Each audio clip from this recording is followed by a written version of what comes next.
welcome back to another Exchange podcast. It has been a week. We had a lot of stuff going on. We've exchanged locations. we've changed locations a little bit. So if it sounds a little bit different, that may be why. We are still in the process of getting a permanent studio. Anyway, it's been a really good week, and a lot of interesting stuff going on, and some things that are kind of being discussed with the podcast. We're going to see how that works out, how that plays out over the coming weeks. Stick around because it may be some exciting news for some people. Maybe hearing some, I don't know. We'll talk about that later. But anyway, Michael, welcome back.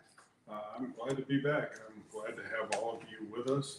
I hope you're having a great day and hope you enjoy the show. I do too. Every week I come on here, the idea is to outdo the week before. And this week we've absolutely outdone the week before. We always try to get started at 12. We got started somewhere around 10 after today. Every other week it's been about half after the hour. Anyway, nobody cares about that. Have you seen, we're going to talk about quite a few subjects, try to fit it all into our 45 minutes to an hour. But have you seen this trend going on? We've been talking a lot about spiritual awakenings on this podcast. And I think there are some things that are beginning to shift. We talked about how that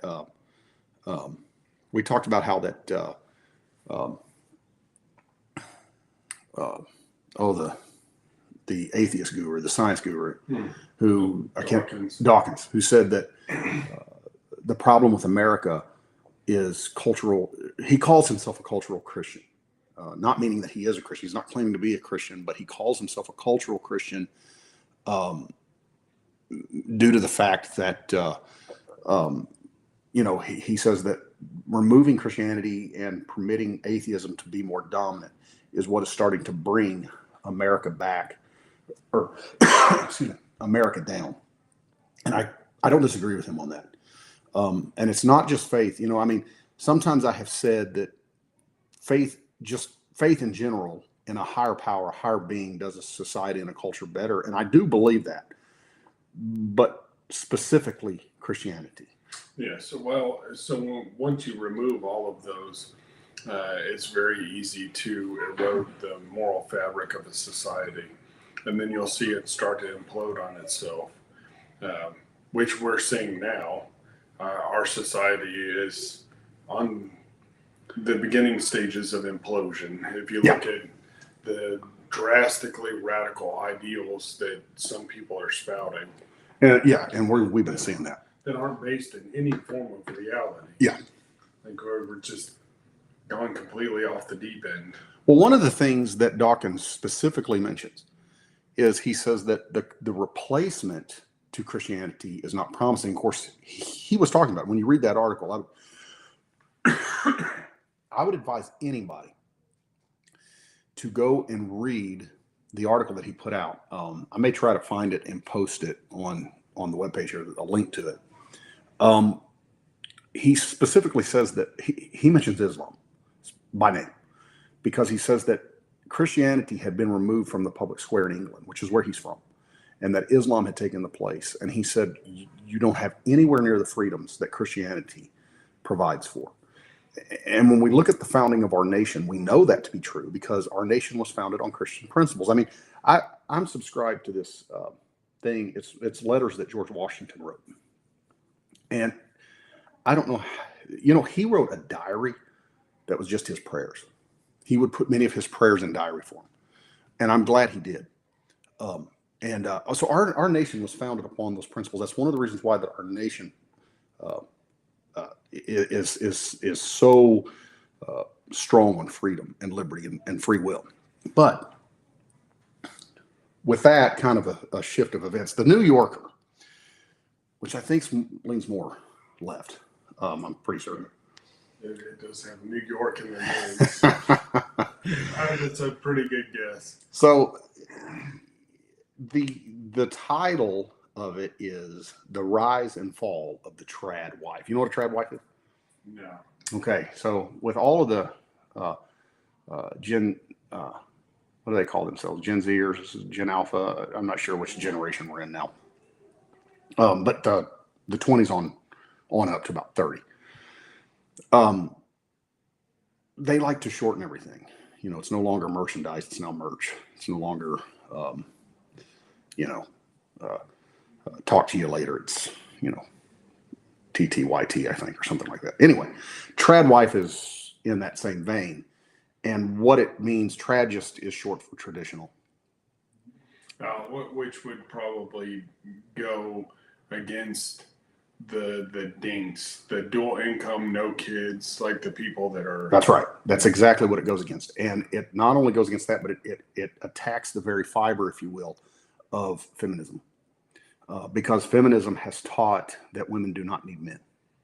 And so what these traditional wives do is they are stay-at-home moms, which is the worst thing you can be in much of, even still yet, a lot of modern American society. I mean, you are looked down on as a woman.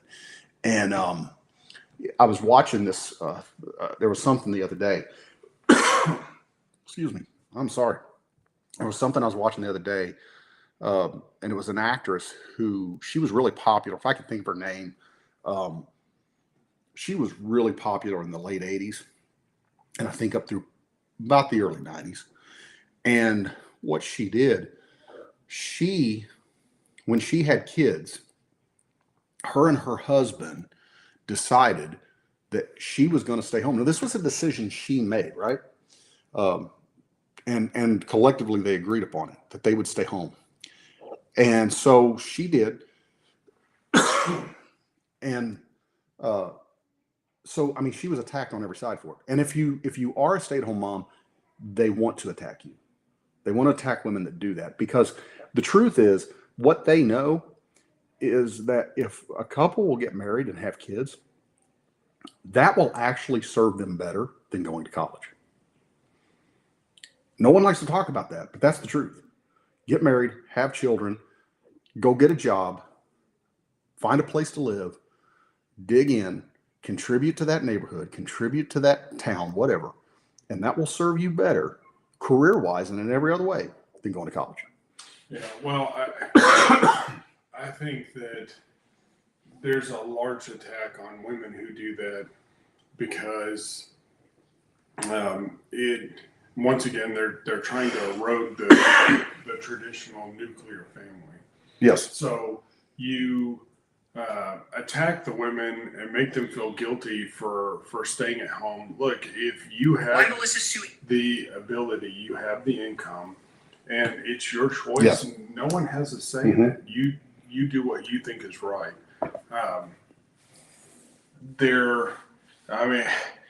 Modern feminism is no longer about making sure that women have opportunities that they didn't have previously. Right. It's become almost what they don't realize is. And you're kind of talking about first wave feminism versus second and third wave feminism. It's become adverse to your position. Yeah.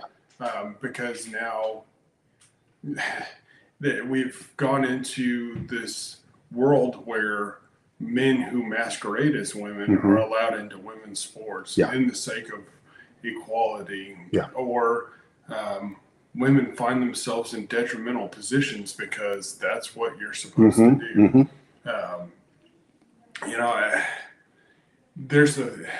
It's honestly baffling, because if you ask a lot of women if they want to be drafted to go to war, they don't.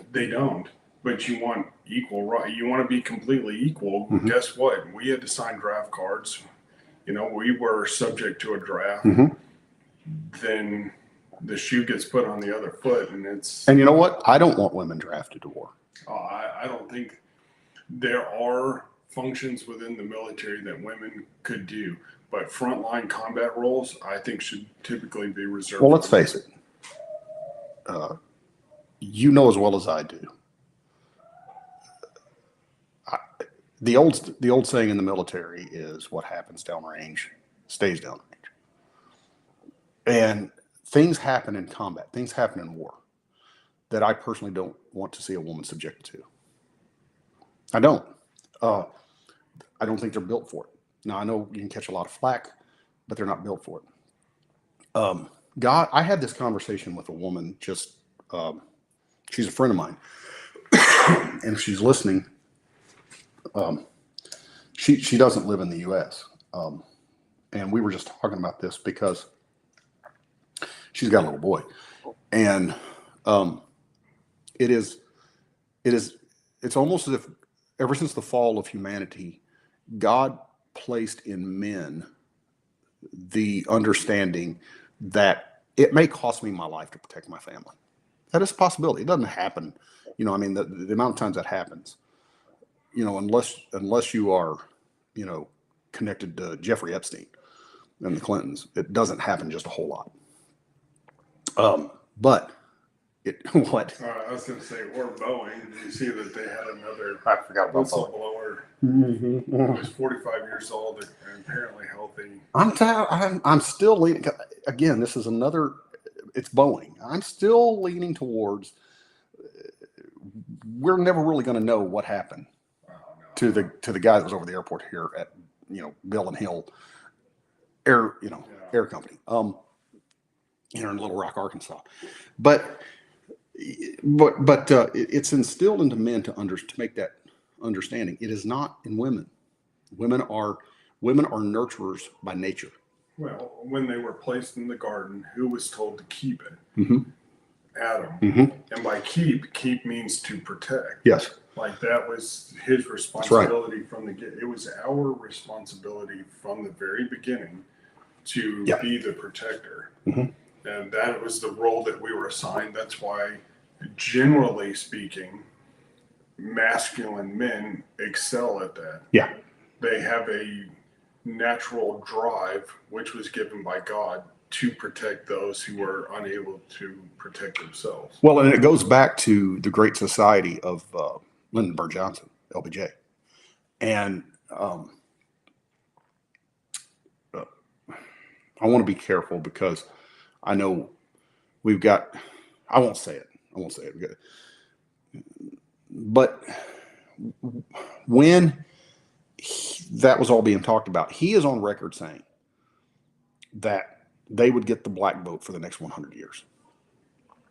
And Leo Terrell, you know, Leo 2.0, who used to be extremely liberal, who is now, I don't know if he's left a lot of Democrat views as much as he's just a really strong Donald Trump supporter. But he pointed something out that up until the 1960s with the Great Society, that the black family stayed together. I can't remember. It's way up there in the percentile range, way up there. And after that, what they did, they started giving, you know, that was what the Great Society was about, right? Nobody's going to be, you know, it's a war on hunger, a war on poverty. And they started to focus on the minorities. And the whole idea was, and it's affecting all cultures, not just black people, not just Hispanics. It's affecting all cultures. And you mentioned the word masculinity. That's essentially, once you got into, because I would say the first wave of feminism was probably early 1900s. I think somewhere late 1800s, early 1900s, when we started having the women's suffrage movement. Yeah, where they wanted the right to vote. They want, and that was totally understandable. But that's what I'm saying. The original intentions were, in all respects, pretty well justified. Mm-hmm, mm-hmm. It's where we've come to today. Yeah. They've fallen so far. Like the feminists that started the movement would be sorely disappointed with what has occurred. They would be. Now, the second wave, which came about the 1960s, was the wave of the women's empowerment, which actually started somewhere around after World War II, when the men started coming back and the women were not giving up their jobs. They were staying at their jobs. And then what we saw from the 1940s up through the early 1960s was an exponential spike in divorce rate. It had more than doubled. And the reason is because what they noticed is that extramarital affairs started to take place on the workforce. And so divorce started to increase rapidly. I don't want to say that all this was necessarily a malicious intent, other than I do believe that there's a real devil. I do believe that. And the first thing that was created in the garden was worship of God. The second was the family.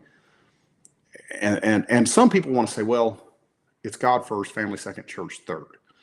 I don't really like that statement. Don't agree with it. And the reason I understand the meaning of that. I understand the intent of that. But I think that if you are going to be a really strong family,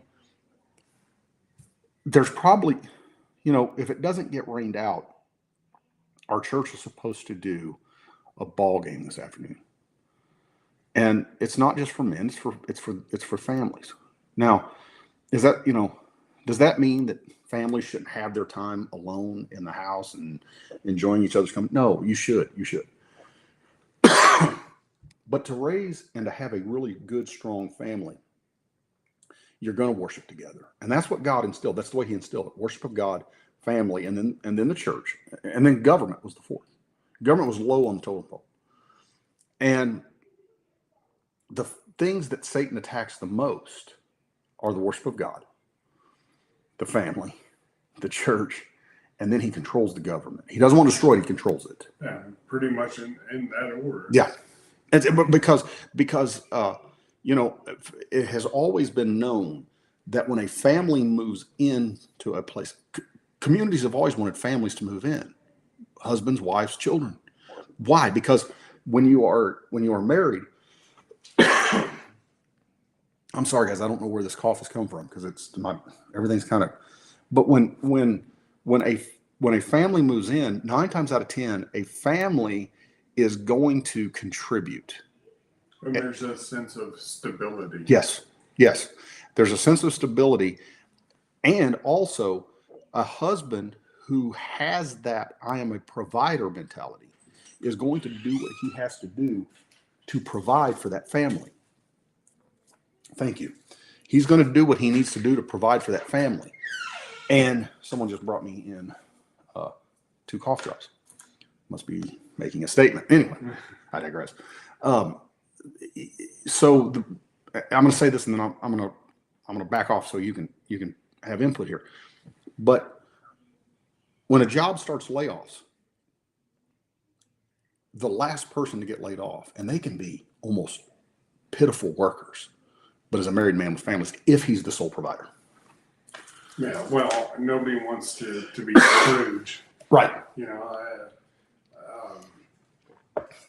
That is why there is such a large attack on the nuclear family, because it erodes the workplace, it erodes the community.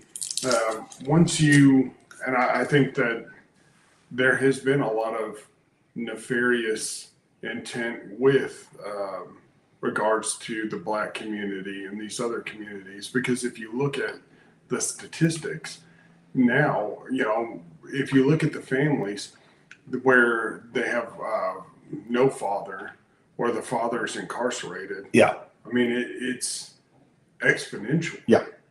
And it's created a whole culture around that. Yes. And has really eroded their sense of society. And a lot of the music, which I wholeheartedly believe that Satan influences music. Oh, absolutely. I mean, because, this is something I try to teach my children, kind of get sidetracked here, but you have to really pay attention to the lyrics that you're repeating, because there's a lot of stuff out there that you don't realize, but you're inviting things that you don't want in by just repeating the lyrics of a song. Well, if all you do is glorify prostitution, guns, and drugs and violence, you're inviting that kind of culture in. And so that has done a great disservice to their community. And a lot of others have been kind of sucked into that lifestyle. They have, and one of the things that they do is they you mentioned, see, when you get rid of the manly, the masculine side of things, and you start telling women, I know I've seen this, and I know I'm not the only one. I mean, people that are listening to this podcast, if you think about it, friends that they bought into the lie that you can be a single mother and you don't need a man.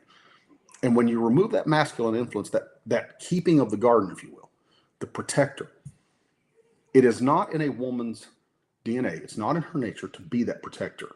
So she looks for someone to do that.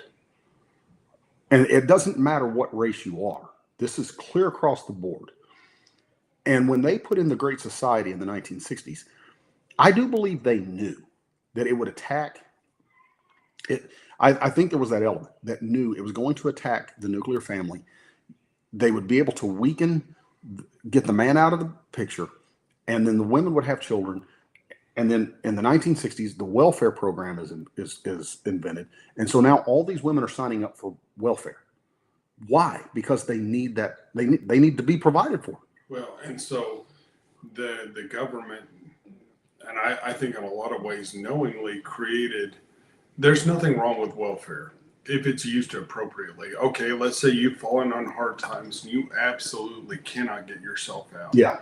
Then you do need help. But once you are able to sustain yourself, then it's time to get off. That's right. But they've created a culture where you have women who are on these programs that refuse to get jobs and they don't get married. They don't do anything because they can just milk the cash cow. Yeah.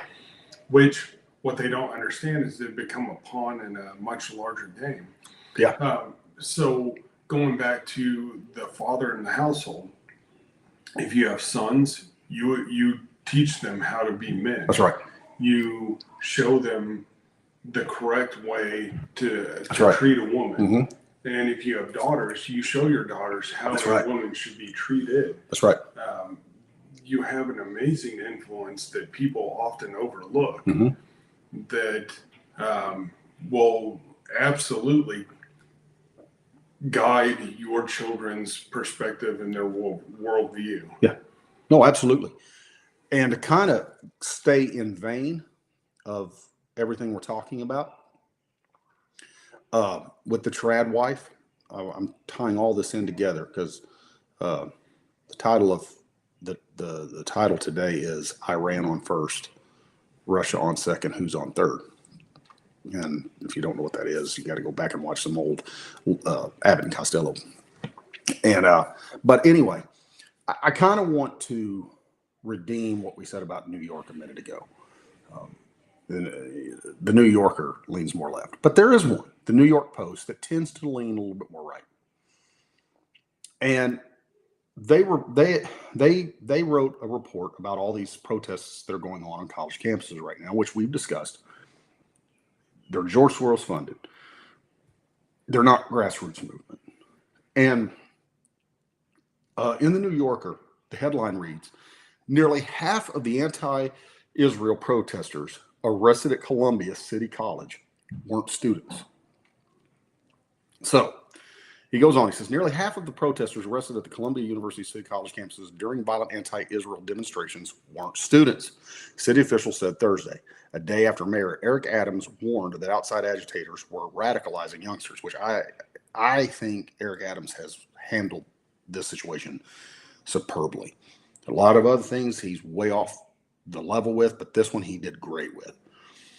Of the 282 protesters cuffed and hauled away during a massive NYPD operation late Tuesday, 134 of them had zero affiliation with their school, Adams and Police Commissioner Edward Cabin said in a statement.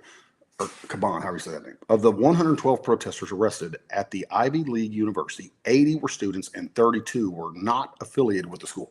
Now, the majority were still. Now, there's, I think ABC News, I think they reported that it was more. So there's been a little bit of a conflict in this. I believe the New Yorker, not because it agrees with me, but because I do not believe that a lot of what's going on are college students. They're useful idiots, yeah. as has been said. Well, they're getting paid. Yeah. They're getting paid to go out there and create the civil unrest. Exactly. It's no different than the BLM riots, because I can remember sitting in an unmarked car because the FBI had sent us a credible threat that Antifa was coming, and sitting in tactical gear in a car up until midnight waiting for them to show up. And they never did? They didn't there, but they went down to Little Rock, apparently. They were busing them in. So a lot of these, I mean, this has been going on for a long time. Yeah. But I'm not surprised by the statistics at all. In fact, I would posit a guess that a lot more of them were paid, but some of them actually did start to disperse. I guess they didn't want it. Once the police, got their ranks together. Yeah. That's a pretty intimidating thing to look at. Yeah. Yeah. Well, and once they start using chemical munitions and rubber bullets, it gets real. Yeah. Like how bad do you want to get paid? Well, and here's what I love about it. See, Eric Adams made the statement. He says, "We will not be a city of lawlessness, and we will not allow our youth to be influenced by those who have no goal other than spreading hate and wreaking havoc on our city." Now, I mention all that because when you look at these guys right here, it's exactly going back to what you and I just said. These are people that are not holding down real jobs. They're anti-family. They're anti-establishment. They are as anarchical or anarchists as they can be. And so they're against everything that tradition says. We started off talking about Tradwives. They hate that word. Anything tradition, they hate it. They'll tell you, I hate traditional religion. I hate traditional education. I hate traditional government. Look, like it, love it. You better learn to love it, because there's a reason why it's there. Because the end game of all this is to put don't believe me, go ask the 1930s Nazis.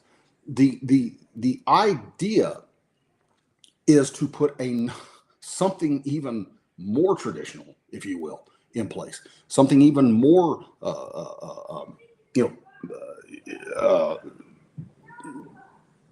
what's the word I'm looking for? I mean, they're going to be even more put together, if you will. And by that, what I mean is they are going to lock down this. They're going to lock down every liberty you have. This has nothing to do with your freedom of speech and your rights to do whatever. This has to do with destroy the society and then rebuild it.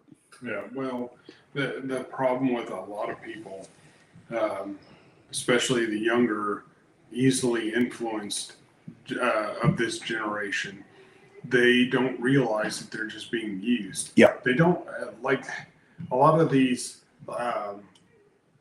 organizers or people who create these groups could care less about you. No. The irony is how the LGBTQ plus community has latched on to Hamas.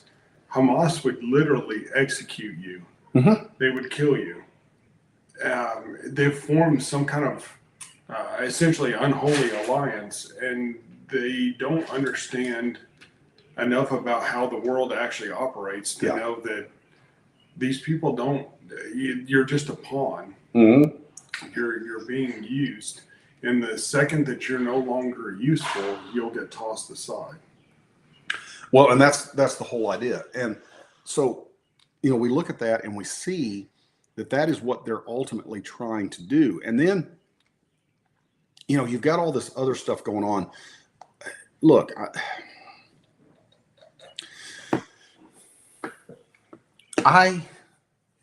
it's not a political podcast. but we live in a society where politics is very important to us. It's important to most societies, but it's important to us because it is how we preserve our freedoms. As Thomas Jefferson said, our society needs a peaceful revolution every 2 to 4 years. And that's what we do when we show up to the ballot box. It's a peaceful revolution. It's, we either vote and keep the power in that's already there, or we have a peaceful transfer of power, which has always been, again, traditional. But you have to look at certain language that people use. And in 2008, when Barack Obama shows up on the scene, everybody said, well, he's not done anything. Well, he had. He kept telling us he was a community organizer. We are now seeing what community organizers do. This is where this comes from. I mean, we've got more racial tension.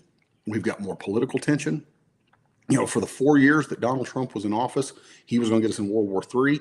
He not only not started new wars, he stood soldiers down all over the world, and allowed those people to take. He went into North Korea. Yes. He met with, and that was supposed to start a war. Met with Putin. He did all these things that we've failed to do since, and now we're on the precipice. Mm-hmm. World War III could very easily start. The war in Ukraine. Mm-hmm. Trump's like, I'll get it. I'll get it resolved. Well, and they want to arrest. The World Court wants to arrest Benjamin Netanyahu. Well, and a whole bunch of the cabinet members. Yeah.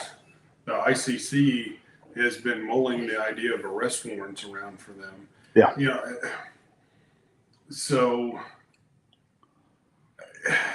the thing is, the whole world is hung up on proportional responses. Okay, yeah. 1,200 Israelis were killed, and they think that means you can only kill 1,200 Hamas.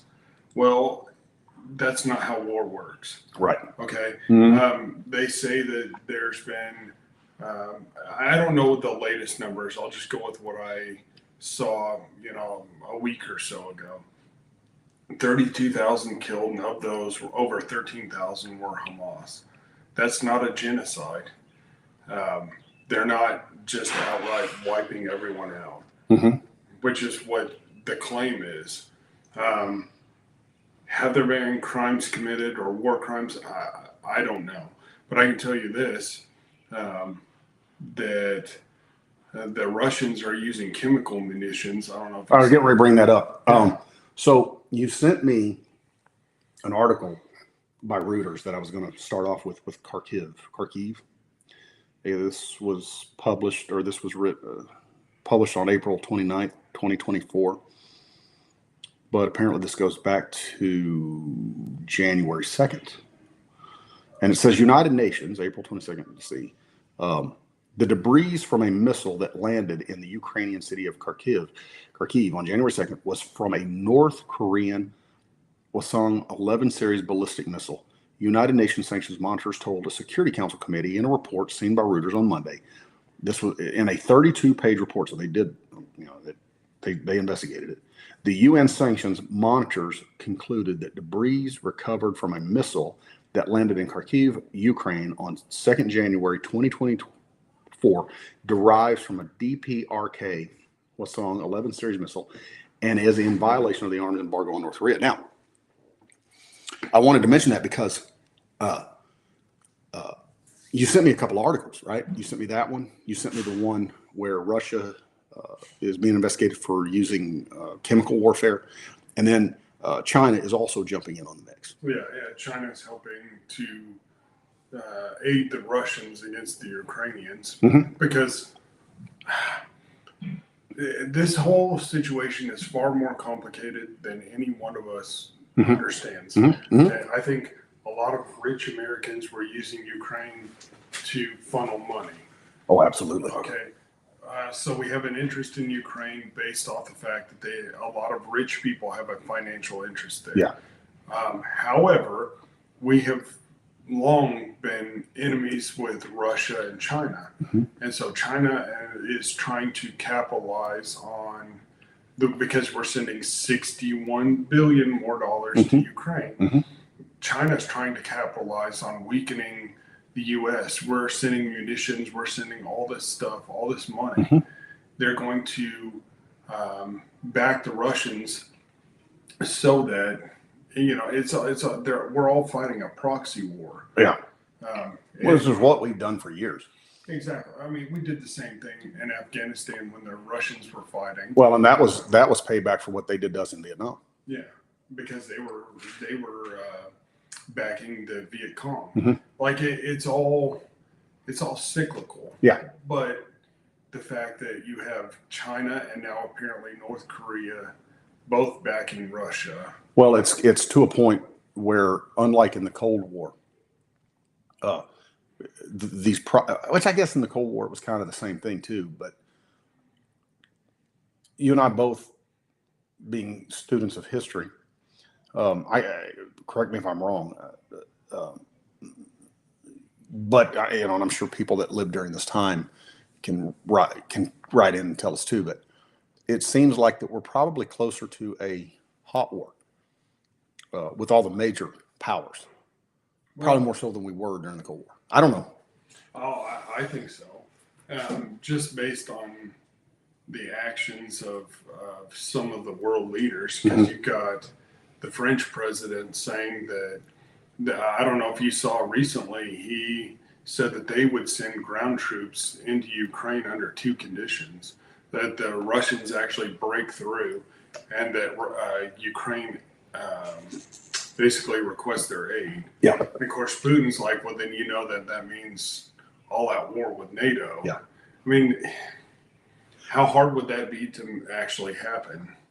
I mean, if you look at it now, during the Cold War, there were some times where we came so close to nuclear war, and it was only because someone disobeyed an order that we didn't have an all-out. Well, and there was that one time that the Russians believed that a missile had been fired by the U.S. Yeah, from one of their subs or something. Yes, and one of the it was one of the Russian commanders was given the order to fire a nuclear ballistic missile at the U.S. Yeah, and he refused to do so. Thankfully, because it turned out it wasn't real. He somehow knew. I think his years of training and study in that or the Holy Spirit was nudging him saying. Well, and I was getting ready to say, I mean, obviously, God was, I know the Bible says that God doesn't hear the prayer of sinners, and I agree with that. But at the same token, he still deals with all mankind, all humanity, and I kind of wanted to say this too about what we're seeing here. Everybody, well, not everybody, but so many people hate the term MAGA, or Make America Great Again, or America First, and the media and the left were, they're always saying, well, that's xenophobia, that's 1930s Germany. No, and then when all this started in Ukraine and Donald Trump made the statement that Putin was a genius. See, we told you. He's in bed with the Russians. He's colluding with the Russians. Well, what he meant is that Putin is Russia first. And I mean, if it's Russian communism, China communism, Korean communism, Vietnamese communism, none of those forms of communism, Russia and Cuba probably had the most in common when it comes to their idea of communism. But in reality, none of those ideas agree with one another. They all want their form of communism to be the most predominant and the most powerful. It's what happened is Russia and Cuba showed that totalitarianism does not work. Probably the most friendly to the United States is the Vietnamese version of it. China, they're very quasi, but North Korea is very much like the Russian. But all of them don't agree. They don't want. However, they live by the old adage, the enemy of my enemy is my friend. That's exactly right. The United States is seen as the stumbling block to all of these countries' aspirations. All the things that Putin wants to rebuild this former Soviet Union. Mm-hmm. Okay, he's an old Soviet agent. He wants to see them in their glory. Yes. So, he sees the U.S. as the only thing really inhibiting him from doing so. Because I promise you, if Ukraine falls, the Baltic states will come next. Latvia, Lithuania, and Estonia don't have the military to stop the Russians. They'll steamroll right through. Yeah. And then, then it's on to Poland, where you've got a repeat of World War II.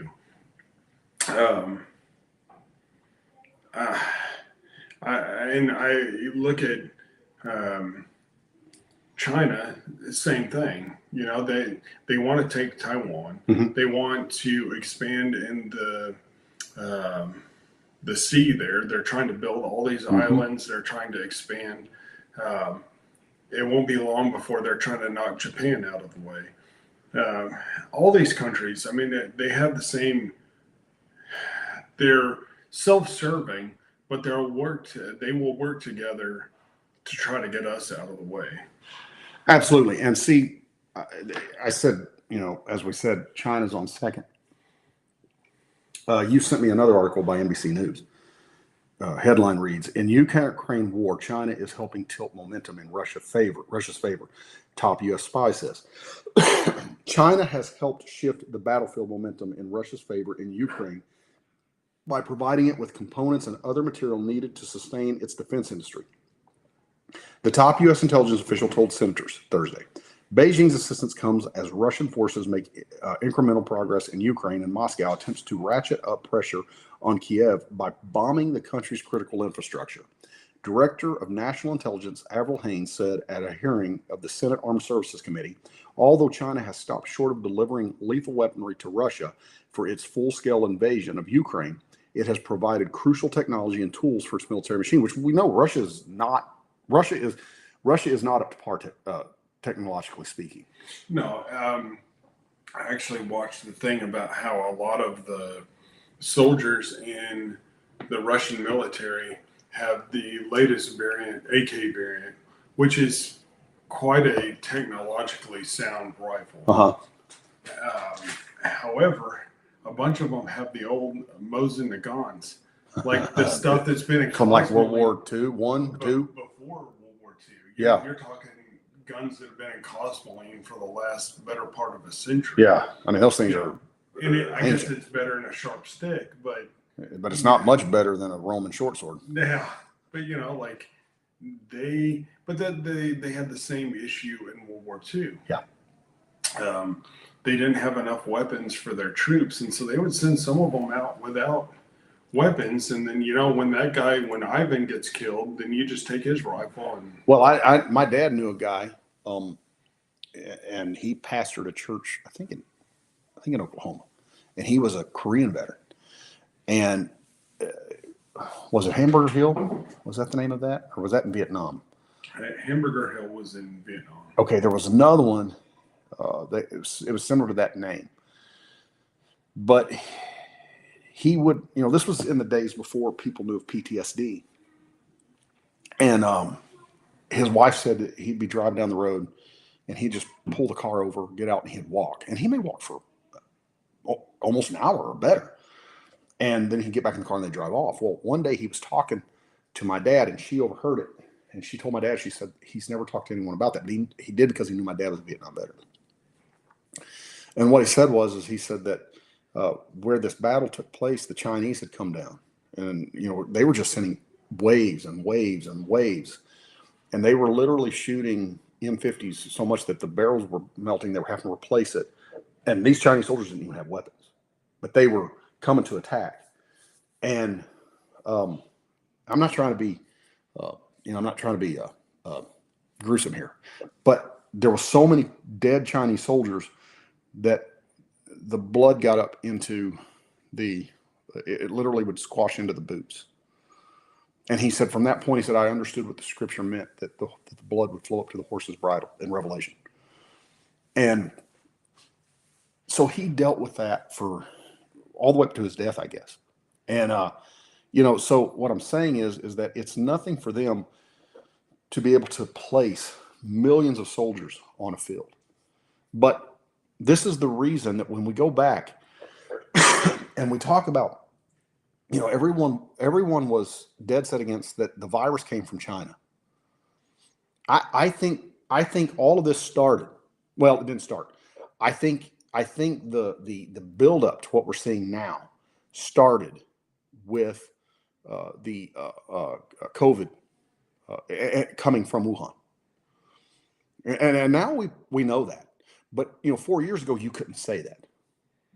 Well, so I'm going to go a little conspiracy theorist here, but I genuinely think that it wasn't an accident. They had a lot of people who were dissenting against the government. Well, what better way to silence them than to release a virus? Yeah.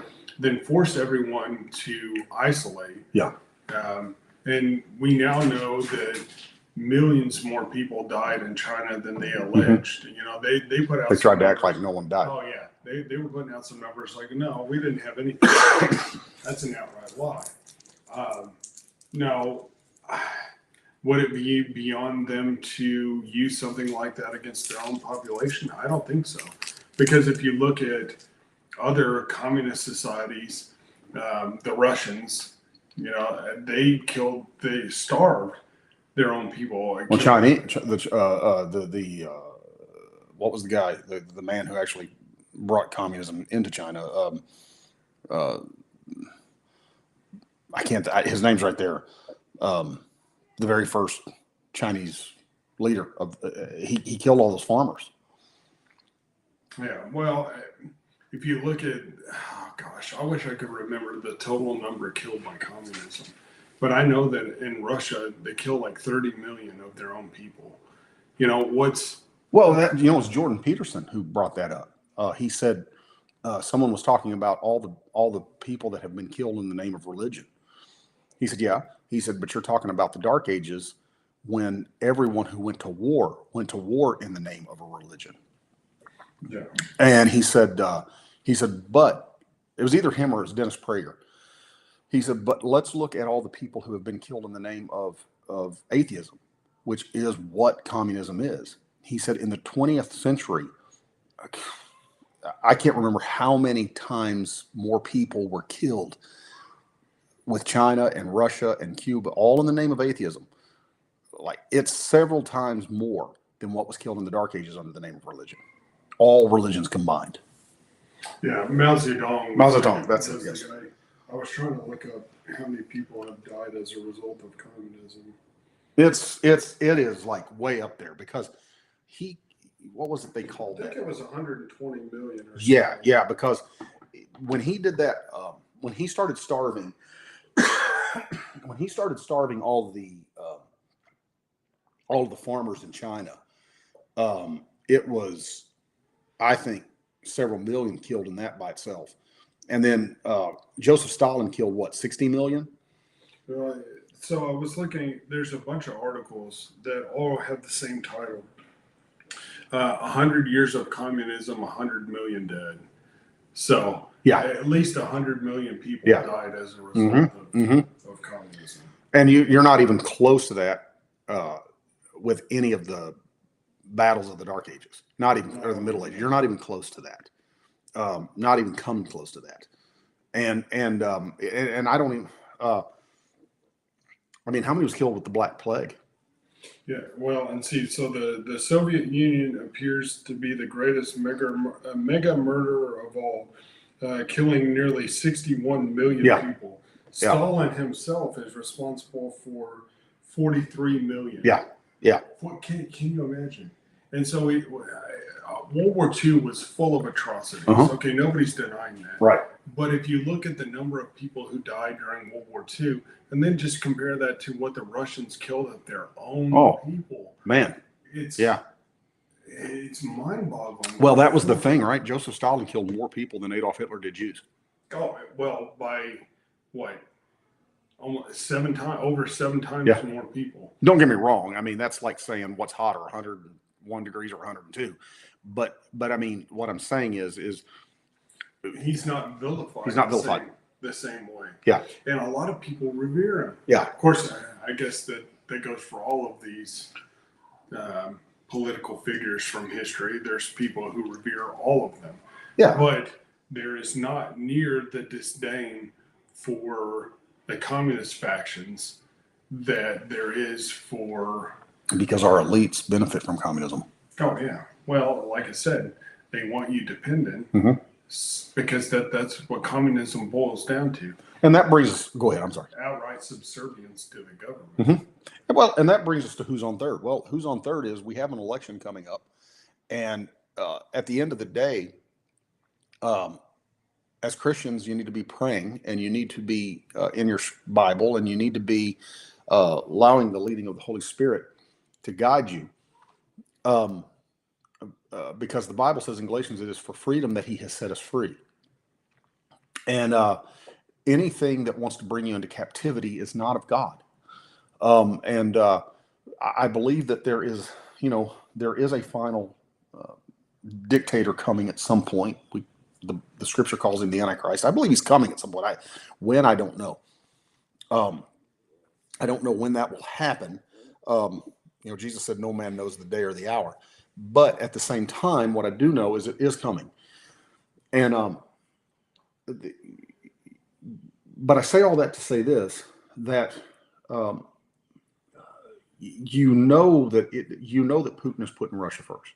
You know that Xi Jinping is putting China first. You know that the Mo Howard haircut dude over in Korea, he's putting he's putting Korea first. But what I'm saying is, America first is not a message of hate. And I don't want to belittle the words of Christ, but Jesus said this gospel must first be preached in Judea, and then in Judea, Samaria, and then Jerusalem and the othermost parts of the earth. So there was always a first, even in the kingdom of God. There is a something has to happen somewhere first.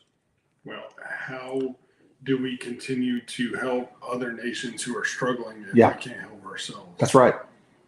It's probably not a great analogy, but it's just like when you're on the airplane and the oxygen mask falls, put it on yourself first, and then worry about everybody else.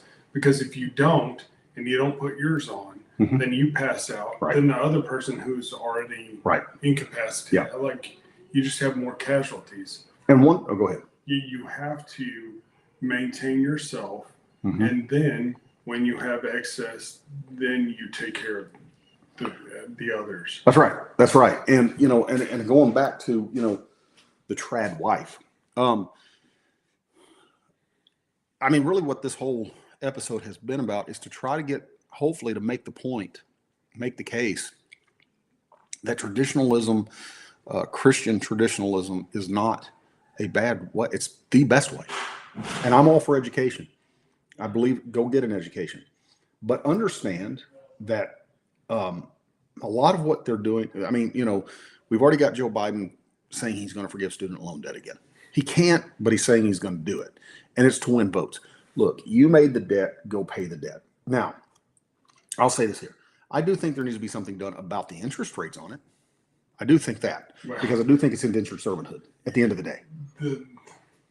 The issue is everything is going that way. Your mortgage loans are over double what they were 4 or 5 years ago.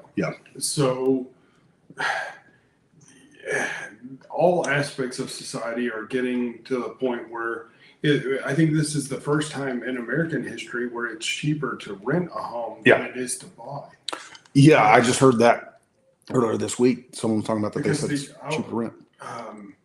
Eric and I were looking at another house in Bologna, and the interest rate was 7-point-some%. It's ridiculous. Yeah. And, when you're talking about hundreds of thousands of dollars. And the feds didn't lower them this week. No. That's a lot of money. Do I think that, we could sit here and ramble on about what's overpriced till the cows come in. Healthcare. Because if you go and look at what it costs for a okay, so one of the medicines I'm on for ALS is like $12,500 a bottle. I take it for 10 days, 10 days out of a month, and it's thousands of dollars. I promise you, it doesn't cost that much to manufacture. No. Now, there was probably a lot of R&D that goes into it. And I would imagine every time you go and get that prescription filled, the prescription's actually less than it was the time before. Well, so fortunately, between our insurance and there is there's a program that the manufacturer has for helping alleviate the cost, and then CVS does something else. I have a $0 copay, but somebody's paying that 12 grand. You know, like if I look at the bill from CVS last year for 8 months, it was $100-something thousand. Like, but see, in your situation, Michael, most Americans, we don't mind footing that bill. I mean, you've been in the military, you've been a police officer, but this goes back to what we were talking about earlier with the Great Society. People in your situation are not the problem. The problem are the people who can contribute and they refuse to, but the government still gives them the handout. Yeah.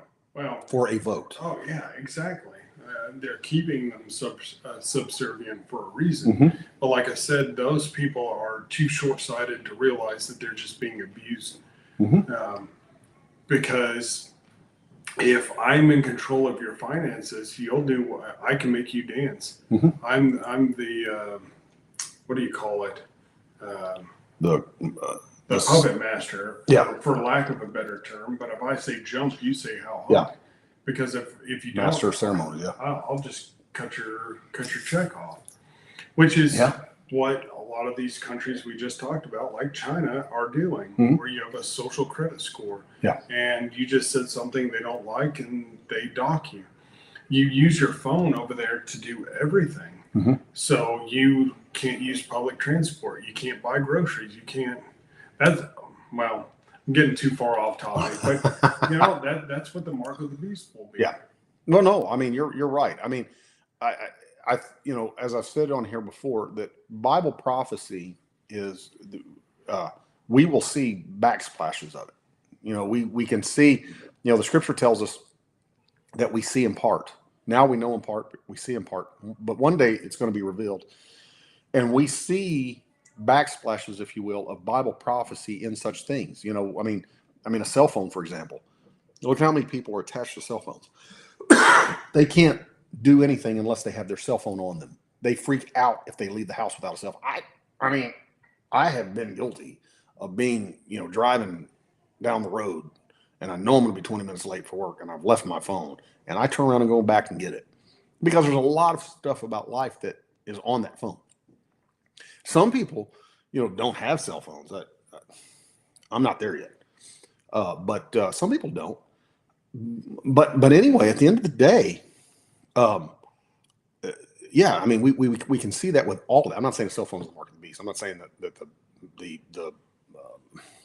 I'm not saying that the vaccine was the mark of the beast. But you sell it to people, you got to have it or else.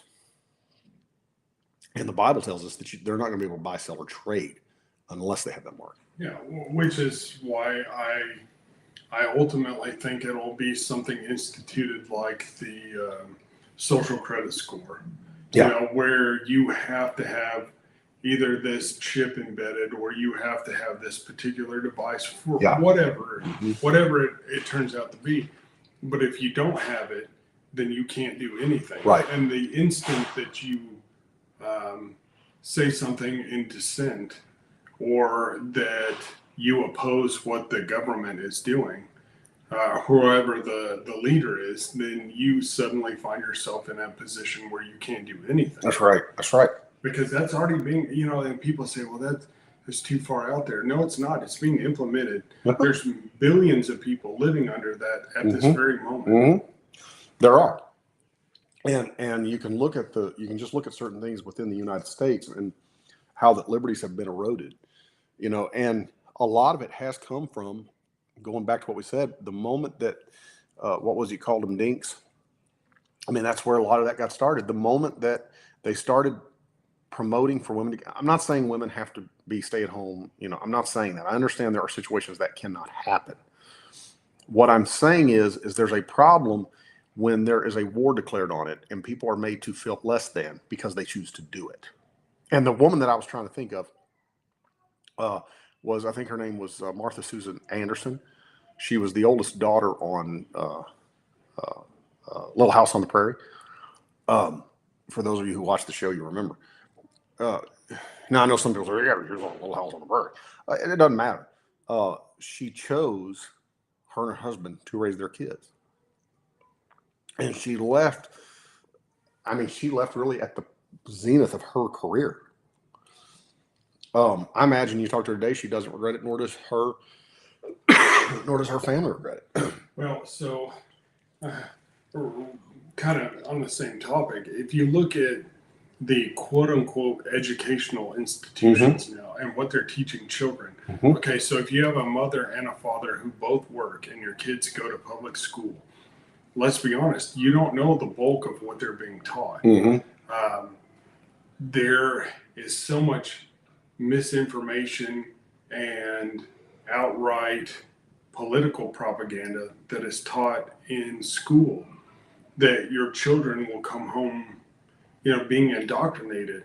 That's another reason they're attacking traditional families, is so that you're forced, or you feel forced, to send your kids to go to these institutions where they're told all sorts of outlandish lies. My oldest daughter came home one day saying that the police killed Martin Luther King. And being a police officer, I was taken back. I said, no, I'm not saying that there weren't elements of the government that were involved. Right. But it was not. It wasn't the police did it. Maybe the FBI, not the police. I'm just joking. And I'm like, where did you learn that? And she's like, in school. Yeah. I'm like, from who? Right. Because that's not, the reality is not what you're being taught.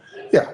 And I had a history professor in college who, I won't go into detail because it's probably not appropriate for the podcast and for the viewers listening.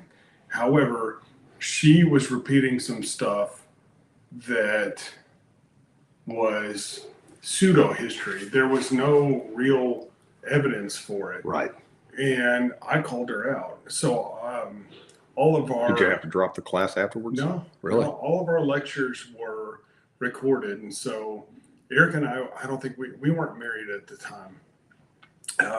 And I'd come home and I'm like, you got to listen to this, because I call her out on it, But she was spouting some stuff off. The forerunner to the CIA had done an assessment on Adolf Hitler by looking at some of his recorded speeches. And they did a Freudian psychoanalysis on it. They weren't around then. The forerunner to the CIA. Oh, forerunner, okay. To the CIA was the OSS. OSS, yeah, I was getting ready to say that's what that was. But they had done this Freudian psychology garbage, and it was quite perverse. But I said, I understand dislike for Hitler, but is there any actual historical basis for this? And she said, well, no. And I said, then why do you teach it as if it's fact? Yeah. I mean, you hate him all you want, but let's not make stuff up. Well, that's why I got a history degree. I don't know about you. That's why I got mine, because I have seen history teachers just teach from. I had a history professor, Dr. Madison, great guy, loved him. He's probably passed away by now. I mean, he was 80 when he taught my class. He was 84, 85, and that's been almost 20 years ago. But I remember him saying, "Don't take my word for any of this." He said, dig and study. Here's the thing. He wasn't a Republican. He was a Democrat. Well, so one of my very first supervisors, when I first became a police officer, he said, listen to what I say. Yeah. Trust, but verify. That's right. Look, because like if I tell you the statute says this, yeah, you better make sure that it says this. Yeah. because it's ultimately it's you who's on the line. Yeah. Yeah. When you're making these decisions, but trust. Verify. Well, and that's why, when he would say that, because he would say, look, most history teachers are going to teach from cover to cover of any book that's given to them. He said, most of them don't even know what they're teaching. He said, you need to know this. And he was extremely right. And like you said, because so many people teach a variant of history, but it's not true history. And that's why that I got it, was because number one, I wanted to know it for myself. But number two, I wanted to be able to tell people, hey, no, that isn't true. That is not the way this happened. Well, so the devil's most efficient lies have an element of truth. You give people a lie that's only 2% lie, but 98% truth. It's still a lie. That's right. That's right. But that's what's happened with a lot of the history. The history is written by the victors, but history's also been completely ravaged. Mm-hmm. They try to rewrite history and make it fit a social agenda for today. Yeah. And I will say this, I don't know which political ideology gets to third on this. I pray every day that it is American freedom and liberty that gets there. Pax Americana, peace of America. In the godly way that it was founded to be. I don't know. I pray it's not China. I pray it's not Russia. I pray that it is America first in that sense, and that we stand strong with our ally Israel and knock this nonsense. Now, one thing Joe Biden did call for a cease on the arrest of Netanyahu, so that's a good thing, because God have mercy had he not. It wasn't going to be just him who paid for it. The whole nation's going to pay for that. Jesus let us know that God let us know whatever you do to Israel, I'll do to you. And I pray that we always stand with Israel. So I don't know who gets the third. But what I do know, to use baseball analogy, I know who the umpire at home plate is. And at the end of the day, he's going to call balls and strikes. And God is in control regardless. And that is the hope that we have, is that, the writer of Hebrews said it is with him that we have to do. And all of the world's events are going in accordance to how he wants it. Now, that doesn't mean that our prayers and our supplications can't change the hand. It can. It can kick the can down the road a little bit longer for us to be able to get people saved and get them into the church, ultimately get them into the kingdom of heaven, which is ultimately what we're going for at the end of the day, is to see people saved and converted to Christianity. Not just converted to Christianity, but saved. A relationship with Jesus. And that is ultimately the goal of the church, and that is the goal of the Exchange podcast. And this has been a great exchange, and I'm glad that you joined us this week. Michael, what are your ending thoughts? Well, be informed. Do your research. Don't just buy into it just because a celebrity says so. Yeah. They're often put up to agendas. Trust but verify. Trust but verify. Love it. Great statement. Great statement. And we hope to see you back here again next week. And until then, go with God and be blessed.